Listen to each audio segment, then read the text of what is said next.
The ceramic Daytona, this is from S7J Andrews, and he's asking, okay, ceramic Daytona, when are we going to see these as a reasonable buy? I mean, I think what he's saying is, when are we going to see these things selling at or below, well, let's just say at retail?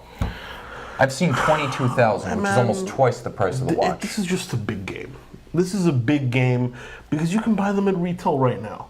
If you wait, that's true. If you wait. But I'll tell you another thing. At retail, I've worked retail. I won't say the name of the dealer. But people used to come in, sir, do you have a steel Daytona? This is pre-ceramic days, right? We're talking 2015. And I'd say, no, the wait list is 6 months. I used to have 20 in the safe downstairs. Literally 20.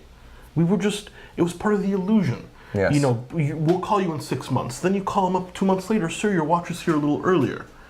You know, so when do I think demand is going to meet supply?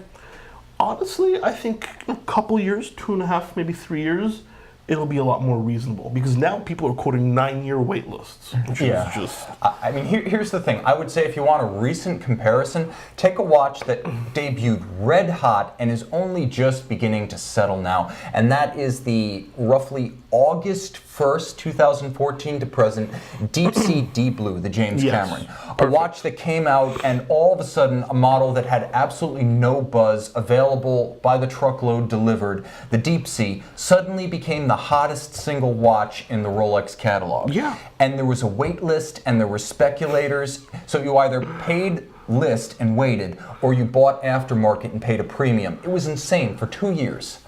Yeah, I think the Daytona might be a little, you know, the market is going to be a little tougher for the Daytona, just simply because it's a Daytona, but it's a perfect example. Right now, honestly, I made a whole video saying don't pay crazy premiums for a Daytona. I made a video on the subject.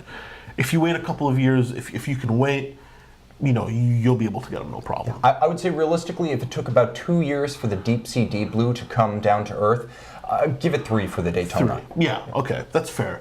And one little caveat, be careful about people putting ceramic bezels on non-ceramic Daytonas, because I've seen that all over New York. I have to say the most horrendous Rolex I've ever seen, and it looked good from like 20 arm's feet. length, maybe. Okay. Maybe I'm going to say arm's length. I'm like, oh, is that the anniversary Daytona? It looked like it had a blue dial and it had like a dark brown bezel. And then I got closer and I eventually realized someone had bastardized a white gold Daytona with a fake ceramic bezel and a fake Rolex Glacier Blue sunburst. And all of a sudden I had this like gag reflex. And I think it happens a little bit in my mouth.